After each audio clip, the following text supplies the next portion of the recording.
Buenos días, profesor. Espero que se encuentre muy bien. Esta es el video que nos ha solicitado como parte del último entregable del cuatrimestre. Así que quiero agradecerle por todo este cuatrimestre y también por las otras materias que también hemos compartido. Mi tema yo le puse ansiedad social en el deporte.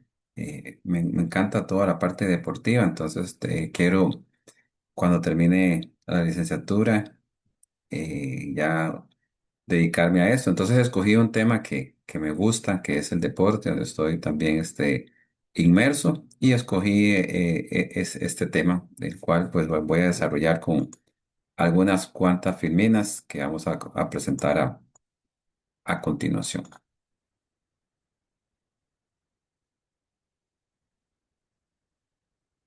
Muy bien, entonces, más allá de los nervios, la ansiedad social en el deporte, escogí este tema porque los deportistas se encuentran constantemente expuestos a la observación, a la evaluación de otras personas a edades muy tempranas, 16 años, 17 años. Hemos visto deportistas debutar ante estadios, no sé, 5.000, 10.000 personas, que ya es demasiado para un ser humano de esa edad. Entonces, un jugador es observado por el entrenador, por los compañeros, por los aficionados y en algunos casos, o en muchos casos más bien por los medios de comunicación. Entonces, esta exposición busca explicar cuándo los nervios forman parte normal de la competencia y cuándo el miedo al ser evaluado puede convertirse en una situación más seria que afecta el rendimiento de un deportista. Y muchos se preocupan en el deporte por la parte física, ¿verdad? Que es muy importante, evidentemente, pero no lo es todo. La parte mental también es muy importante y ahí es donde quisiéramos incursionar. Entonces, la ansiedad social va más allá de esa timidez. Es un miedo intenso y persistente a situaciones donde las personas pueden sentirse observadas, evaluadas, o juzgadas. La preocupación central no es solamente participar, sino actuar de una forma que provoque rechazo o crítica. Entonces, la preocupación primero está relacionada con la posibilidad de equivocarse, hacer algo vergonzoso, recibir crítica o ser rechazado. En el deporte, esto puede presentarse cuando un jugador debe ejecutar una acción frente al entrenador, hablar ante sus compañeros o competir frente a un público. Y nosotros que nos ha tocado ver jugadores debutar en un clásico con 20 años, 21 años, ¿verdad? Híjole, esto se las trae, el temor a equivocarse, el temor que la afición lo conozca. La afición es exigente, entonces no se debe confundir simplemente con la timidez. Una persona tímida puede sentir cierta incomodidad al hablar, al participar, pero logra realizar su actividad.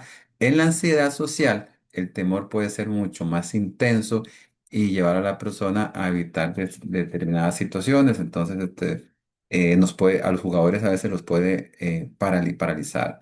No todo nerviosismo es un trastorno.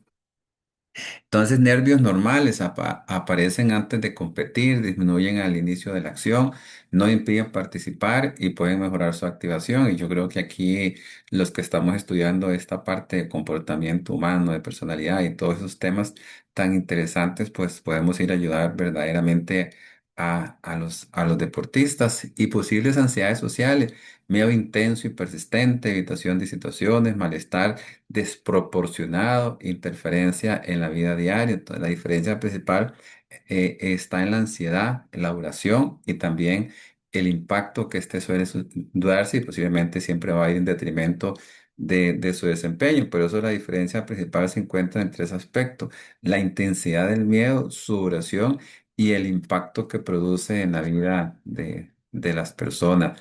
La situación es diferente cuando el miedo es muy intenso, permanece durante mucho tiempo y provoca en la persona que evite competir, hablar, relacionarse con los demás. Entonces podemos notar que hay jugadoras y jugadores que entrenan muy bien porque esa no es la situación real, pero en el momento del partido pues van sucediendo otras cosas.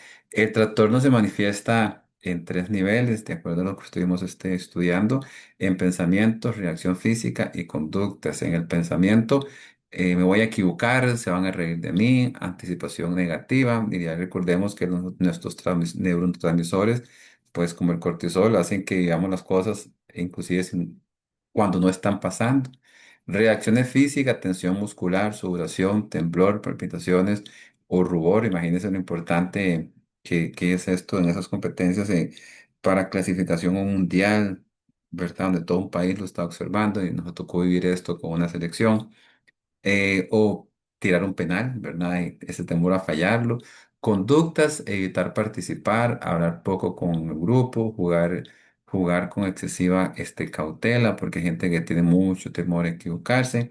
Estas respuestas se refuerzan entre sí y pueden formar un círculo de evitación. Entonces, estas tres manifestaciones se relacionan entre sí. Y como dijimos antes, pueden formar un círculo de evitación, evitar la situación, produce alivio momentáneo, pero también puede mantener ese miedo. Entonces, nuevamente, cuando yo observo esta materia y todas las que hemos tenido muy relacionadas con la psicología, evidentemente, y en el campo que estamos inmersos, que es el deporte, también en la parte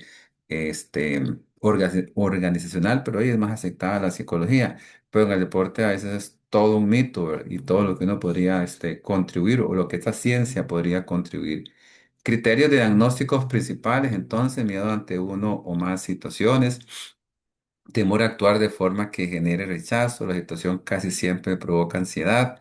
Se evita o se soporta con intenso malestar. El miedo es desproporcionado al peligro real. Persiste generalmente durante 6 meses o más. Causa deterioro significativo y no se explica mejor por otra condición. El diagnóstico requiere una evaluación profesional completa. Hay muchas personas que posiblemente han sido deportistas y padecen de esto y triunfaron posiblemente y quizás nunca fueron tan conscientes y nunca pues pudieron saber hasta dónde sí hubiesen podido llegar. Entonces, de acuerdo con los criterios diagnósticos, ahora presentan un miedo marcado ante una o más situaciones sociales en las que podría ser evaluada. También existe el temor de actuar de una forma que pueda generar rechazo, crítica y todo lo que aquí esta lista conlleva. Al menos una temporada en Costa Rica solamente dura 6 meses. Entonces, imagínense que esto es directo y proporcional al rendimiento de un jugador. Hay muchos jugadores que muchas veces se quedan sin jugar, ya no son contratados y simple y sencillamente porque no fueron bien diagnosticados. En el deporte, la evaluación parece permanente, ejecutar frente al entrenador y al equipo, cometer un error decisivo ante el partido, hablar en reuniones o entrevistas, recibir críticas del público o redes sociales, regresar después de una lesión o suplencia. Entonces, el rendimiento puede verse afectado aunque la capacidad técnica esté presente. Y esto es en tiempo real, además, y es constantemente como trabajador de una oficina.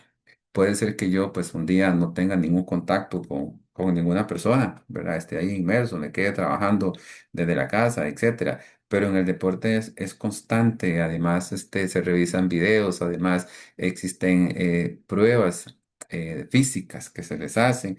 Entonces a cada rato un deportista está viéndose constantemente en una evaluación. Entonces el deporte tiene numerosas situaciones en la que un jugador puede sentirse evaluado. Y recordemos pues que en un camerino hay de todo, están los que van de salida, están los que ya están triunfando y están todos esos otros que están llegando, ¿verdad? Y cómo manejaron esos primeros en el camerino desde la cultura, pues transmite mucho hacia abajo y posiblemente muchos de los que ya están triunfando, pues nunca han pasado por una sesión de psicología y tal vez alguna otra charla motivacional, digámoslo así, pero no con un análisis tan profundo. Tal vez un caso ilustrativo cuando el miedo condiciona el juego, un futbolista entrena bien, pero en los partidos teme cometer errores y ser criticado, lo que decíamos antes. Esto sí lo vemos constantemente, jugadores que están súper relajados en el entrenamiento, pero a la hora de competir, es otra cosa, ¿verdad? Y esto disminuye su rendimiento.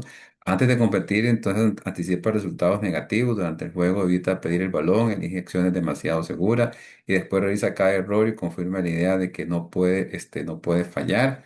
Posiblemente hay que ir más allá de dónde vienen esos miedos a fallar.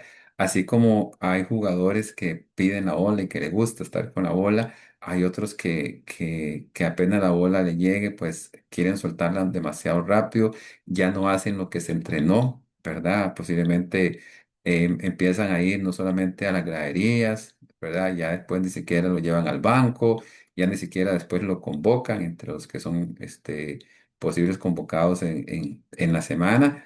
Y todo esto no se debe al talento, porque talento ya lo tienen. Nosotros partimos de algo en el fútbol, sobre todo en el deporte que más hemos estado, que se están ahí es porque ya están siendo talentosos. Entonces la pregunta es, ¿qué hace que no continúen? No existe una causa única desde la biología, la vulnerabilidad individual y alta activación ante amenaza. Desde la parte cognitiva, interpretar la evaluación como amenazas y anticipar el rechazo. Desde la social, la crítica, las experiencias negativas, la presión y poco apoyo. Y desde la conductual, evitar, reduce el malestar inmediato, pero mantiene el miedo. Entonces, la historia personal y el contexto deportivo también son muy importantes. El material del módico entonces explica que los trastornos de ansiedad pueden intervenir todos estos factores, el biológico, el cognitivo, el social, y el cognitivo, el social, el biológico, el social. Los factores biológicos se relacionan con la vulnerabilidad, esa parte individual, ¿verdad? Y cuando estamos leyendo estos cuatro posibles causas, híjole, es que es tan interesante que por eso los grandes equipos a nivel internacional triunfan, porque tienen departamentos completos de psicología, ¿verdad? Y nosotros acá apenas buscamos los psicólogos y es cuando están totalmente en problema. El abordaje combina tratamiento y apoyo, es intervención profesional, las terapias cognitivo-conductual, la exposición gradual y planificada, la revisión de pensamientos anticipatorios, técnicas de respiración y afrontamiento. Y tengo que decir que he estado muchos años metido en el deporte y esto no se da. A veces los psicólogos no, que ya están ahí ni siquiera deberían aceptar ir porque lo llaman como a pagar juegos, no a hacer un proceso. Y los que están en un proceso lo hacen muy mal porque ya, pues, ya son parte del actuar del equipo y pierden también esa objetividad. El apoyo del entorno deportivo, escuchar sin ridiculizar, darle alimentación específica, evitar etiquetas y facilitar ayuda profesional es muy normal en este tipo de actividades, sobre todo con jugadores muy élite que empiezan a vacilar entre ellos para los que van al psicólogo. Entonces, imagínense que esa presión hace que, pues, que no terminen yendo o que no lo tomen tan en serio. Otro tema aquí muy importante es que a los entrenadores son los que primero deberían de capacitar en estos temas, porque son ellos los que van a permitir si trabajan con un psicólogo o no. Y la otra es que hay algunos psicólogos que no están preparados desde la parte, pues, más deportiva y considero que, pues, eso sería también importante, esa capacitación. Tal vez como para ir cerrando, comprender permite acompañar mejor. Los nervios forman parte del deporte, la ansiedad social se diferencia por su persistencia, intensidad y también interferencia, pero si no hay personas que estén trabajando ahí, que conozcan este tema, pues no lo van a observar, así como el entrenador de la táctica observa que el otro entrenador tiene una estrategia X, Y, Z, pues los doctores en estos temas de psicología, los especialistas pues también deberían hacer lo mismo. Entonces, observar sin etiquetar, escuchar con respeto, remitir a un profesional puede proteger tanto el bienestar como el desempeño del deportista. Recordemos que las carreras de los deportistas suelen ser muy cortas, ¿verdad? No solamente por temas de lesión físicos, sino también por los que no se ven, que son los mentales. Así que muchas gracias. Escogí este tema porque me encanta el deporte, vivo inmerso, a pesar de que me desarrollo en el mundo de corporativo, percibo que ahí es más aceptado estos temas y en el campo deportivo es un tema que todavía considero que está lejos de donde debería de estar. Muchas gracias.